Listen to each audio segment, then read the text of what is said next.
Hello, I wanted to give you an update on my 5-gallon self-watering buckets.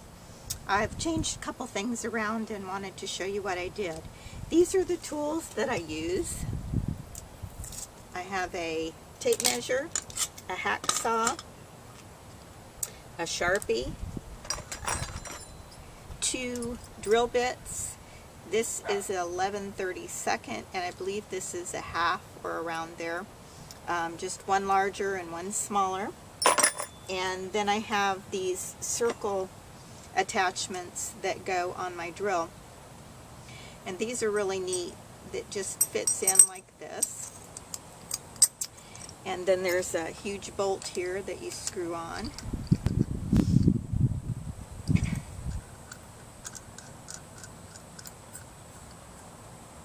And then once that's all set up, you just stick it in your drill and then just tighten that up with a chuck or with your hands. These are great. I love this set. So the first thing that I did was I went to Home Depot. I went to Lowe's and purchased these food grade 5-gallon buckets. I could not find them at Home Depot. But I went to Home Depot and got my PVC because it was cheaper. I think this is a 1.5 inch, but it's the real thin PVC. And I think I paid $3 and something for a 8-foot section of this. So the first thing that I did with this 1.5 inch pipe is I cut 4 sections 6 inches long.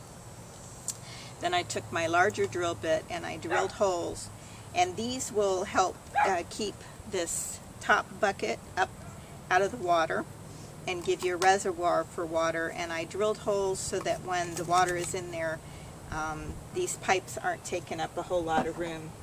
So I did 4 of these and just set these in here.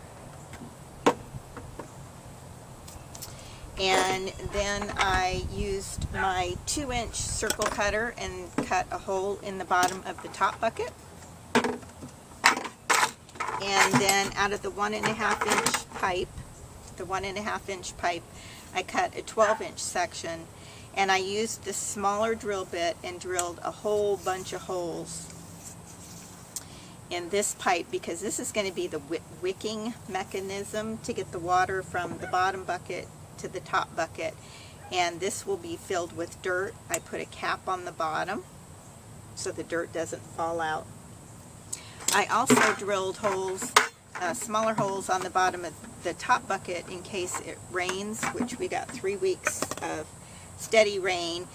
That way this dirt that's in here won't become mushy. It'll drain, the water will drain out the bottom so that the water does not stay in that dirt and make it a muddy mess.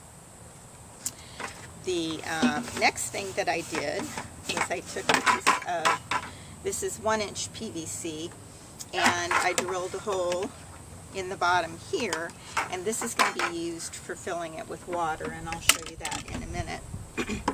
So once I have, the other thing that I did was drill holes on the bottom so that once the water gets to a certain level, it won't keep creeping up.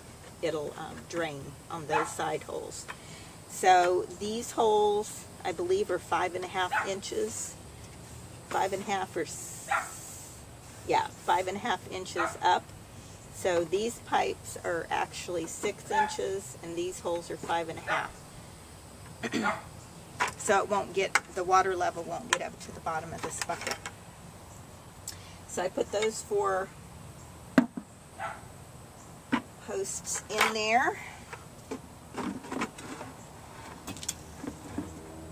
And then I make sure that this comes up through the bottom. Just like that. I hope you can see that. So I just make sure that's straight. And then this water pipe, I cut it at an angle so that when it's down and I'm filling water in here, it's not going to be flat on the bottom. The water is going to be able to come out. So then this goes in here, and that's it. I'm going to fill these buckets with soil and layer with old hay that I have and compost, and we'll see how these work. My old buckets, instead of using this PVC pipe, I used plastic cups I found at the dollar store or Walmart. They didn't work that well. They don't go all the way to the bottom of the bucket. I've also used old t-shirts, cotton t-shirts, and they tend to mold really quickly, and they also deteriorate. I don't know if it's the combination of the heat and the water in Florida, but they do. And I think I did tell you these are food grade buckets. Yeah, I did at the beginning. So I think this combination will work much better for me, and I hope it will work great for you.